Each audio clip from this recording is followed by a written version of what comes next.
Welcome back to the Stephen A. Smith Show. Before I get on out of here, I had to talk about a story that's very, very important. And albeit indirectly. What if everything the basketball world believes about Caitlin Clark's rookie season has been carefully manufactured into a polished media narrative designed to hide a much darker reality behind the scenes? Fans see the sold-out arenas, the exploding television ratings, the non-stop headlines, and the dramatic rise of the Indiana Fever into the center of the sports universe.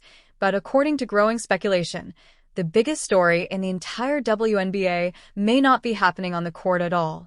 Instead, whispers from inside the sports media world suggest there was a brutal internal power struggle hidden behind the league's sudden obsession with its new superstar, a conflict so explosive that it allegedly forced longtime basketball figure Stephanie White out of the organization entirely.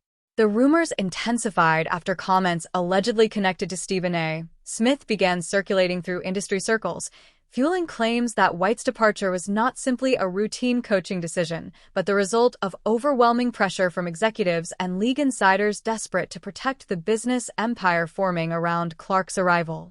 According to the growing theory, Clark did not merely join the Fever as a talented rookie. She instantly became the centerpiece of a billion-dollar sports phenomenon, transforming the franchise, the league, and the media ecosystem overnight. That transformation allegedly created a massive divide within the organization between traditional basketball minds who believed in patient team development and corporate voices focused entirely on maximizing ratings, sponsorships, viral clips, and national attention.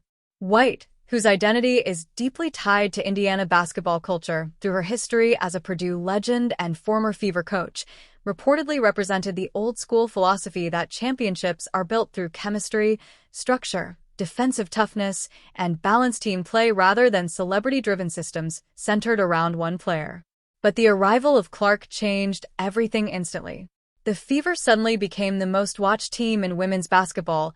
Every game turned into a national event, every possession became social media content, and every organizational decision carried enormous financial consequences.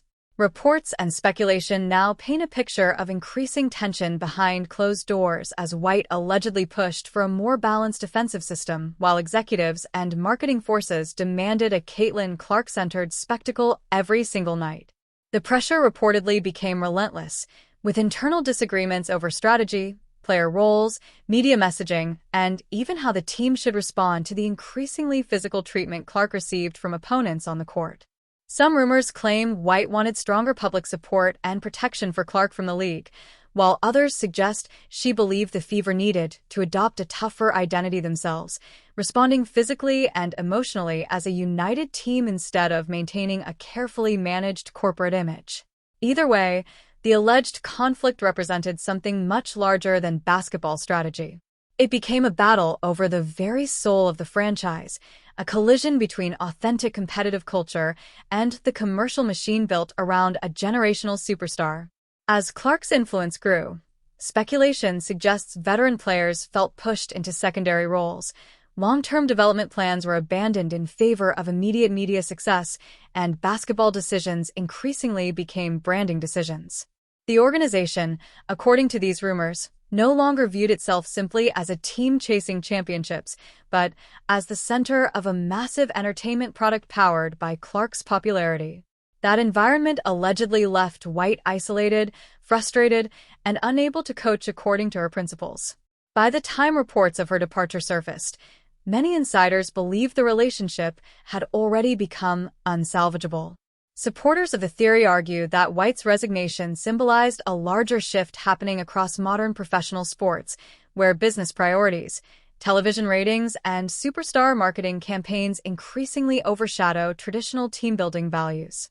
Whether the rumors are entirely accurate or not, the controversy has sparked enormous debate among fans who believe the rise of Caitlin Clark has exposed deep tensions within the WNBA about identity, power, media influence, and the future direction of the league itself. What makes this entire situation surrounding Caitlin Clark and the Indiana Fever even more explosive is the growing belief among critics and fans that the story is being intentionally buried by powerful forces within the WNBA and major sports media networks.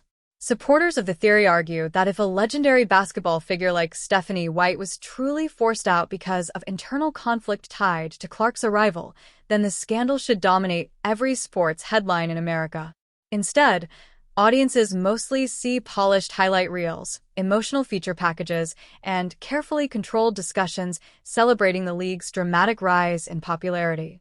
That silence has fueled accusations of a coordinated effort to protect the image of the WNBA's most valuable new superstar. According to the speculation spreading online, the league and its broadcast partners have invested enormous